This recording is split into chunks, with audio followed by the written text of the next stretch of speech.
রে মন কার লাগিয়া এত মায়া এত চোখের পানি রঙিন পৃথিবী সারিতে হইবে সাদের দেহ মাটিতে খাইবে শূন্য হবে জিন্দে গানি কার লাগিয়া এত মায়া এত চোখের পানি রে মন কার লাগিয়া এত মায়া এত চোখের পানি সন্ধ্যা হলে ডুবিবে বেলা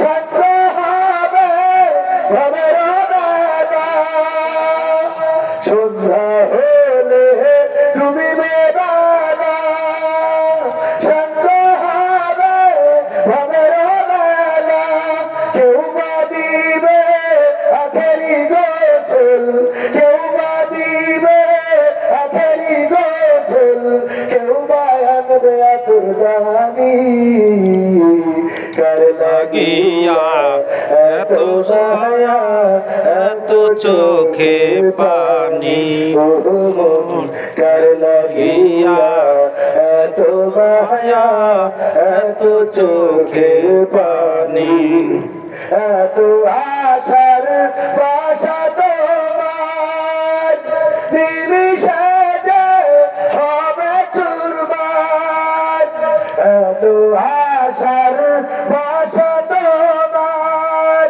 নিমিষে যে হবে চুরমার ডাকবে ছেলে বাবা বলে ডাকবে মেয়ে মামা বলে সারা তো দেবে না যে তুমি কার লাগিয়া এত মায়া এত চোখের পানি রে মন কার লাগিয়া এত মায়া এত চোখের পানি রঙিন পৃথিবী সারিতে হবে সাদের দেহ মাটিতে খাইবে শূন্য হবে জিন্দে গানি কার লাগিয়া এত মায়া এত চোখের পানি রে মন কার লাগিয়া এত মায়া এত চোখের পানি ঠিক না বেটি ঠিক কার জন্যে মায়া কার জন্যে ভালোবাসা রাত অনেক হয়ে গেছে আমরা বেশি রাত করবো না 12টার মধ্যে শেষ করবো থাকা যাবে একটু সময় থাকবেন ইনশাআল্লাহ অনেক ঠান্ডা পড়ছে বুঝতে পারছি ঠান্ডায় কাহিল হয়ে যাচ্ছে তারপরেও যেহেতু শিডিউল অনুযায়ী আলোচনার টাইমটা ছিল আমার রাত 11টা থেকে 12টা পর্যন্ত যদিও একটু সময় হস্তক্ষেপ হয়েছে তারপরে শুরু যাই হোক শেষ ভালো যাক সব ভালো থাক আমরা শেষটা ভালো করবো রাজি আছি ইনশাআল্লাহ দেখা যাবে থাকবেন কে কে একটু হাত দেখি থাকবেন শেষ পর্যন্ত নারায়ে তাকবীর আল্লাহু আকবার আল্লাহু আকবার হাতকে গভীর করে দিন এই রাতের মাহফিলটা আল্লাহ আমাদের নাজাতের ওসিলা করে দিন বলেন আমিন আল্লাহ বলেছেন ইকরা কিতাবাকা কাফা বিনাফসিকা আল-ইয়াওমা আলাইকা হাসিবা পড়ে তোমার কিতাব তুমি পড়ে তোমার হিসাব করে দাও তোমার হিসাব করার জন্য তুমি নিজেই যথেষ্ট আমরা এই শীতের রাত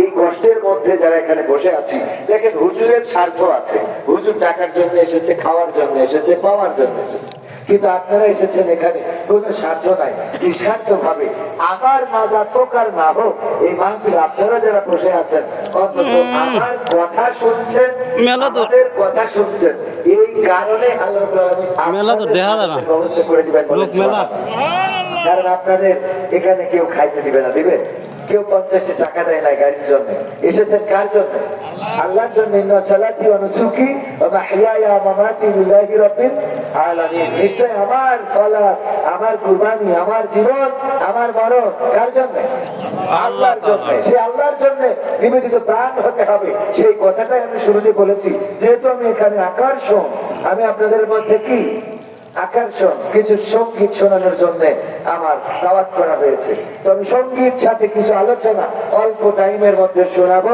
আল্লাহ আমাদের তাওফিক দান করুন বলেন আমিন আমিন ভাইরা আমি প্রার্থনা করেছিলাম আমাদের যখন ফুরাবে দিন আসবে গহীন রাতি থেকো আল্লাহ এই জীবনে হয়েছিল সাথী। আল্লাহ যার সাথী হয়ে যায় তার আর কোনো দুঃখ আছে? না। আল্লাহ যার বাতি হয়ে যায় তার আর কোনো অন্ধকার আছে? না। আল্লাহ যার জন্য রাজ্জাক হিসাবে হয়ে যায় তার আর রিজিকের অভাব হয় না। আল্লাহ যার জন্য গফুর হিসাবে যার সামনে আসে তার আর মাগফিরাত চাওয়ার কোনো দরকার হয় না। আল্লাহ রাব্বুল আলামিন যার অভিভাবক হয়ে যায় তার জন্য আর দুনিয়ার কোনো চিন্তা থাকে না। কিছুক্ষণ আগে আপনাদের মাঝে এসেছিলেন ব্যারিস্টার নজিবুর রহমান মোমেন সাহেব, যিনি শহীদ মাওলানা মতিউর রহমান নিজামী সাহেবের শ্রদ্ধা ভাজন স্নেহের সন্তান, আমাদের শ্রদ্ধা ভাজন আমাদের প্রিয় ভাই নজিবুর রহমান মোমেন সাহেব। ওনারা আজ থেকে 6 মাস আগেও দেশে ওপেন চলার মতো কোনো সাহস ছিল না, ঠিক কিনা?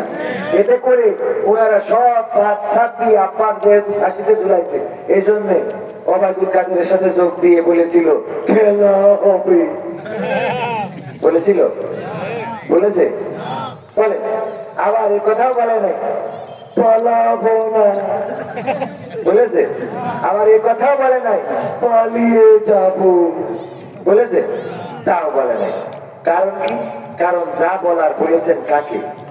আল্লাহ। যেই মানুষের আপনি নির্যাতন করলেন, জুলুম করলেন, ওই মানুষ প্রতিবাদ করলো না, কথা বললো না, তারপরে আপনি মনে করেন না যে সে প্রতিবাদ করে নাই। ডক্টর মিজানুর রহমান আচারি ভাই বলেছেন, মাথায় রাখবেন এই লোকটা আল্লাহকে বলে দিয়েছে। কাকে বলেছে? আল্লাহকে বলে দিয়েছে। যার বলার কোনো জায়গা নেই, আমরা প্রায়ই বলি যার কেউ নেই তার আল্লাহ আছে, কিন্তু যার অনেকেই আছে তারও আল্লাহ আছে। সুবহানাল্লাহ বলে, সুবহানাল্লাহ। কথা বলি না যে যার সব আছে তার আল্লাহ মানে আল্লাহ দরকার নেই, এই কথা বলা যাবে না। বরং যার কেউ নেই তার কে আছে? আল্লাহ। আবার যার সব আছে তারও কে আছে? আল্লাহ। যার সব আছে তারও আল্লাহ আছে, যার কেউ নেই তারও আল্লাহ আছে। এই পৃথিবীর মানুষ যখন আপনার কথা শুনবে না, যখন আপনার ব্যথা বুঝবে না, যখন আপনার পাশে থাকবে না, তখনও আল্লাহ রাব্বুল আলামিন আপনার পাশে আছে। আর যখন এই পৃথিবীর মানুষ সবাই আপনার পাশে থাকবে, এরপরেও আল্লাহ রাব্বুল আলামিন আপনি যদি চান তিনি আপনাকে ছেড়ে দিবেন না। ঠিক না বেঠে? আল্লাহ নবীর বিপদের সময় আল্লাহ পাশে ছিলেন, আবার যখন রাষ্ট্র ক্ষমতা দিয়েছেন তখন আল্লাহ পাশে ছিলেন। ওমর রাদিয়াল্লাহু তাআলা আনহুর মুসিবতের সময় আল্লাহ পাশে ছিলেন, আবার যখন ইসলামের খলিফা হয়েছেন তখনও পাশে ছিলেন। যারা আল্লাহকে চায় তারা সুখের সময় আলহামদুলিল্লাহ বলে, ঠিক না বেঠে? সুখের সময় কি বলে? আলহামদুলিল্লাহ। কোন একটা ফল দেখার পরে বলে না তোমার গাছে বিশাল ফল হয়েছে, কেমন সার দিয়েছিলে, মা জমিনে যদি ধান ভালো হয় অনেকেই বলে তোমার ফসলটা ভালো হয়েছে, তুমি আসলে চাষি ভালো। আসলে কি চাষি ভালো নাকি আল্লাহ দিয়েছেন? কে দিয়েছেন? যত চাষি ভালো হোক না কেন, আল্লাহ রাব্বুল আলামিন যদি ফসলের মধ্যে থেকে অন্য ফসল বের না করে দেন, পৃথিবীর কোন মানুষের ক্ষমতা নাই ওই ফসল থেকে একটা ফসল বের করে আনে। বলেন ঠিক কিনা? অনেক গরু আছে, ছাগল আছে, সেই ছাগলগুলো মহিলা কিংবা ওই যে আমরা আমাদের আঞ্চলিক ভাষায় বলে বকনা গরু, গাভী গরু অথবা ধাড়ি ছাগল বা এই জাতীয় অনেকেই নাম বলে থাকে। ভাইয়েরা আমার, এই ছাগলও অনেক সময় দেখা যায় মেয়ে ছাগল গুলোর বাচ্চা হয় না, বাছুর হয় না। গরুগুলোর এরকম আছে না নাই? ওইগুলো পরে কি করে? আমাদের আঞ্চলিকতায় বলে এটা এদো গরু, আপনারা কি বলেন? সাইদে গরু।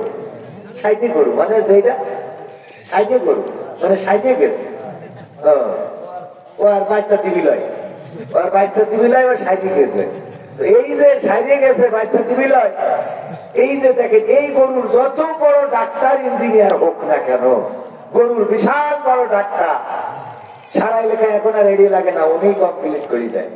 তো এই ডাক্তার আইডে বলেন তো আবার আইডে গরু মানে পুরুষ গরু, তো এখন তার পুরুষ গরু দরকার হয় না, এখন তো ডাক্তাররাই দায়িত্ব নিয়েছে।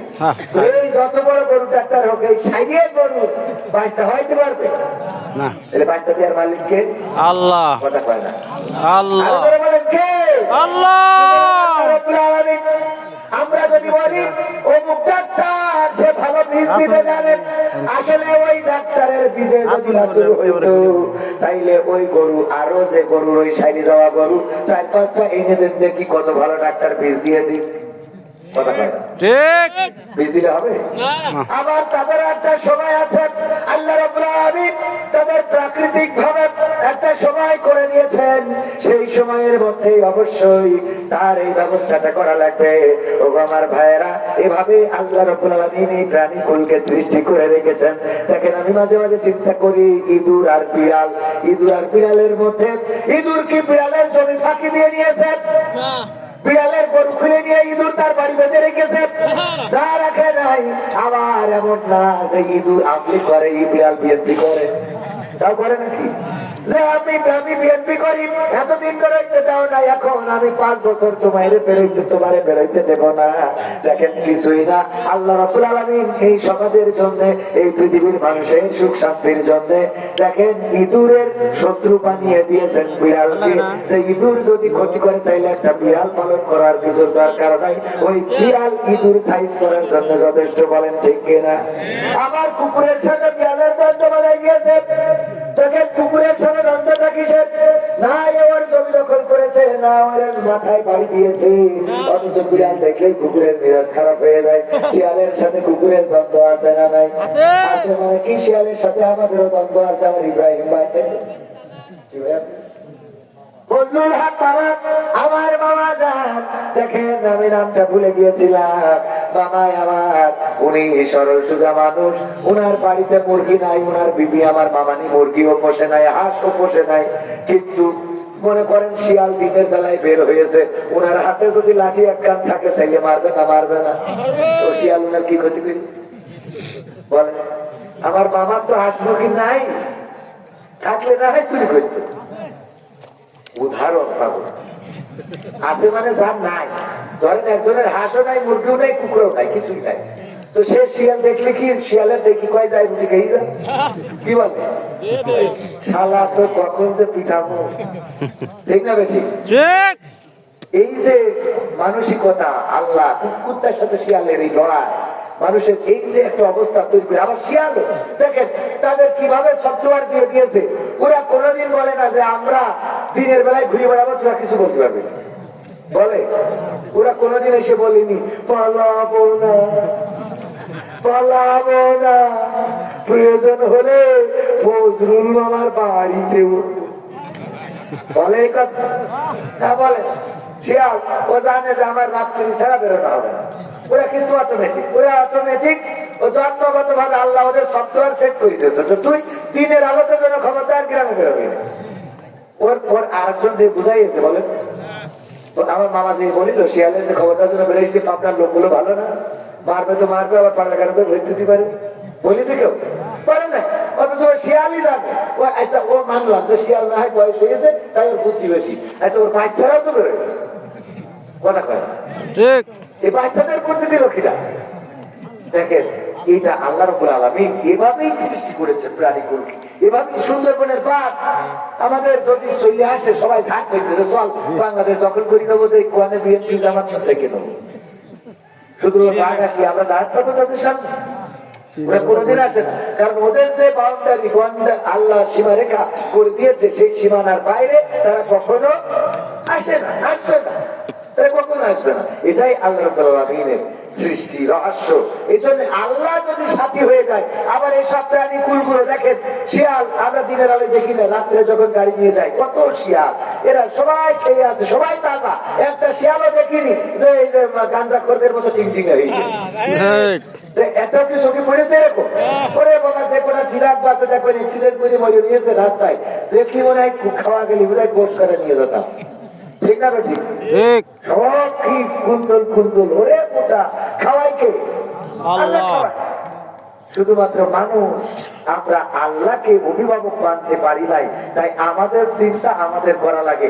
আল্লাহকে অভিভাবক মানলে কোন দুশ্চিন্তা থাকে না, বলেন সুবহানাল্লাহ। সুবহানাল্লাহ। আল্লাহ রাতের অন্ধকারেও শোনেন, দিনের আলোতেও শোনেন। একবার মুসা আলাইহিস সালাম আল্লাহকে জিজ্ঞাসা করলেন, ও আল্লাহ আপনি কি ঘুমান না? আল্লাহ বললেন, না আমি ঘুমাই না। বলছে, আপনি ঘুমান না কেমন করে পারেন আল্লাহ? বলতেছে, কেন তোমার কি বিশ্বাস হয় না? কয় হয় ও আল্লাহ, আপনি যে ঘুমান না, কেন ঘুমান না একটু জানতে চাই। আল্লাহ রাব্বুল আলামিন বললেন, ও মুসা, কাছের একটা পাত্রে পানি নাও, আর সেই পানি নিয়ে পাহাড়ের ওই পাদদেশে দাঁড়াও, দাঁড়িয়ে পানির গ্লাসটা ধরে রাখো।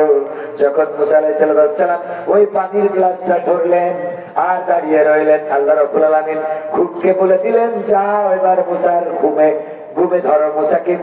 ঘুমকে বললেন, আক্রমণ করো। ঘুম এসে যখন মুসাকে ধরেছে, অমনি হাতের গিলাস কে পড়ে যায় না, যায় না? ফোন দেখতেছেন রাত্রি শোয়ার সময়, পড়ে না? পড়ে না? অনেক সময় উপরে দেখলি নাকের পরে পড়ি, পরের দিন আবার ডাক্তারের কাছে যায়, নাক ব্যথা আছে নাকি, ঠিক না ভাই? ঠিক। কারণ ঘুম যেই ধরে সে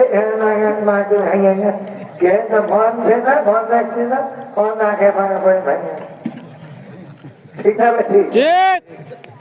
ও আমার ভাইরা, ঘুমকে বললো ধরো। মুসা আলাইহিস সালামকে আক্রমণ করলেন ঘুম, আর অমনি হাতের গ্লাস পড়ে গেল, পাথরের পরে পড়ে চূর্ণ বিচূর্ণ হয়ে গেল, পানি চারিদিকে চলে গেল। আল্লাহ রাব্বুল আলামিন আগে আপনার কাছে থাকেন কি?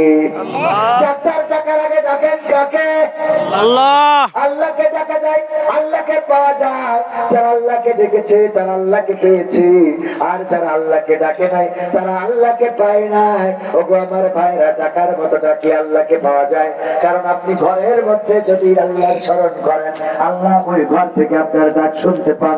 যদি ফাঁকা মাঠের মধ্যে থেকে আল্লাহকে স্মরণ করেন, ওই ফাঁকা মাঠ থেকে আল্লাহ শুনতে পান। যদি আপনি অন্য কোন জায়গা থেকে, জেলখানা থেকে, অথবা আপনি যত সুখে থাকেন বঙ্গভবন, সংসদ ভবন থেকে, অথবা দাদার দেশে মোদির কাছ থেকেও যদি আল্লাহকে ডাকেন, আল্লাহ শোনে না? শোনে না? কথা কেন? আল্লাহ শোনে না? শোনে না? অথচ আমার নেত্রী শুধু মোদিকে ডেকেছে বলে ভারতে জাতি বেড়েছে, আর আল্লাহকে ডাকলে গোটা দুনিয়াটা তার জন্য হয়ে যেত। নেত্রী ডেকেছেন দাদাকে, দাদার হাতে ছিল চাবুক, ছুড়িয়ে মেরিয়েছে ও বড্ড লেগে, নাকি কলম ছিল, একটা কলম ছিল, ছুড়িয়ে মেরিয়েছে ও বড্ড লেগেছে। দাদার হাতে ছিল হেলিকপ্টার, পাঠাই দিয়েছে, ওই দেশে চলে গিয়েছে। ও আমার ভাইরা, আল্লাহকে ডাকলে এই দেশ ছাড়া লাগতো না, এই মাটি ছাড়া লাগতো না, এই দেশের মধ্যে, এই মাটির মধ্যে গর্ব করে বসবাস করতে পারতো। বলেন ঠিক কিনা? আল্লাহকে ডেকেছেন মতিউর রহমান নিজামী রাহিমাহুল্লাহ। শহীদ হওয়ার আগে আজকে তো এসেছিলেন ব্যারিস্টার মুজিবুর রহমান মোমেন সাহেব।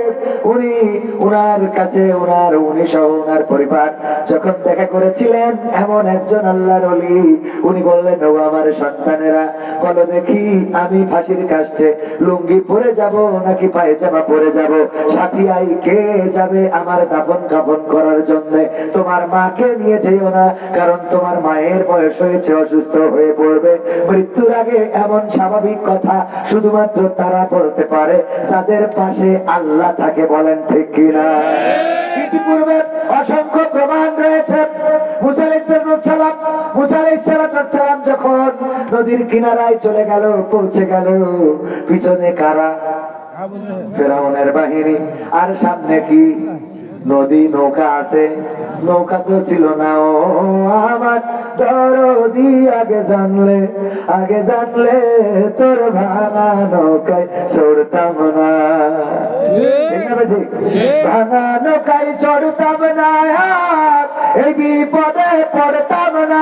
ওরে বর্ডারেতে খাইলাম ধরা, বিসিটাও তো পাইলাম না। আগে জানলে তোর ভাঙা নৌকায় চড়তাম না। তার মানে নৌকায় চড়লেও সবসময় নদীতে চলা যায়? কথা কয় না। নৌকায় চড়লেও সবসময় নদীতে চলা যায় না, কারণ নৌকা তো নিজে চালাতে হয়। কিন্তু আল্লাহ রাব্বুল আলামিন যদি কারো মাঝি হয়ে যায়, তাইলে তার আর কোন নৌকার দরকার হয় না। বলেন সুবহানাল্লাহ। মুসা আলাইহিস সালামের মাঝি ছিলেন কে? পরিচালক ছিলেন কে? ডিরেক্টর ছিলেন কে? আল্লাহ রাব্বুল আলামিন ডিরেক্টর থাকার কারণে, মাঝি থাকার কারণে আর নৌকার দরকার হয় নাই। নদীর কিনারায় যখন পৌঁছে গেলেন, মুসা আলাইহিস সালাম একটা বারের জন্য হতাশ হন নাই। কিন্তু সাহাবীরা, ওদের তো ঈমানের মধ্যে একটু জোর কম ছিল, ঠিক আছে? আর সবচেয়ে সেরা সাহাবী ছিল মুসা আলাইহিস সালাম। এত তেড়া মান্না সালুয়া জান্নাতে আসে খায় আর ঘুরি বেড়ায় কয় আমরা এরমটা খাবো না, আর একটু রং বিরঙের হতে হবে, পোলাও বিরিয়ানি হতে হবে, কয় কি ও বাদ আমরা রাইতে খাবো। কত বড় শয়তান! বসে পড়িয়ে জান্নাতে খাবার আসে, তুই খাবি আর হাত দিয়ে ঘুরে বেড়াবে আর বোর সাথে মস্তি মারবি। কথা বলে মন খারাপ। তাইলে এখন এই যে দেখেন এই বান্না সালুয়া জান্নাত থেকে আসে খাওয়া ফেরেশতারা, ওরা থালা বাসন মেজে রেখে দেয়, ভাত ধরে ঢাকনা খোলে দেখে ওর মধ্যে ভাত তরি তরকারি গোস্ত, ওরে আরাম। এই আরামের খাওয়া পাত্রটি কয় আমরা পেঁয়াজ রসুন চাষ করবো, আলু করবো, পটল করবো, আমাদেরও অত ওই মান্না সালুয়া খাবো না। এসব তো এই কত বড় খারাপ। ওরা যদি ওই সময়তে মানিয়ে নিত তা আমরা মনে হয় কাজ কাম করতে হইতো না, আমরা ওরকম করে খাতে পারতাম। ঠিক না বেশি এত তেরা সাহাবী ছিল, বলছে যে এর নিচে দিয়ে ঢোকো, মাথাটা একটু নিচে করি, আল্লাহর কাছে সাও করি। ওরা করিস কি আগে পা ঢুকে, আগে পা ঢুকবো, মাথা ঢুকবো না, কি ঢুকবে? মানে শয়তান কাকে বলে? মানে কিছু শয়তান থাকে না, প্রতিদিন লিচু চুরি হয়, তো লিচুর মালিক আমার মামা যেই বলছে আজকে লিচু গাছ চকি দেবো, কিরা চুরি করে, তো হঠাৎ দেখে লিচু গাছ গান পাইতেছে, কত খাবো কত খাবো। তো বলছে কত খাবে এটা?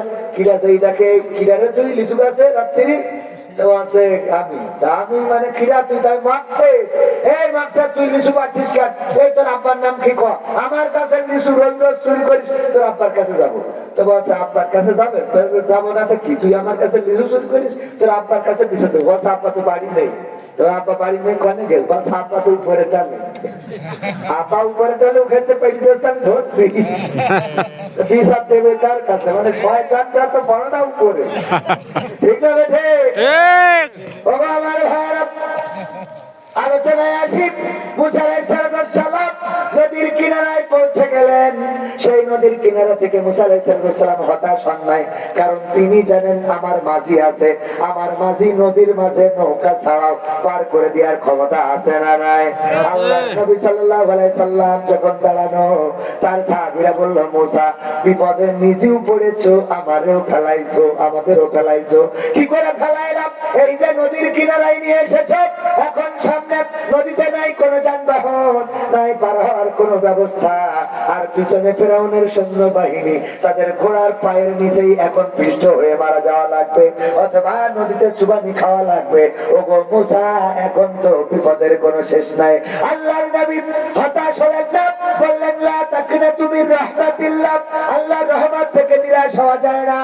যারা আল্লাহর কাছে নিজেদেরকে সমর্পণ করে, আল্লাহ তাদের জন্য যথেষ্ট হয়ে যায়।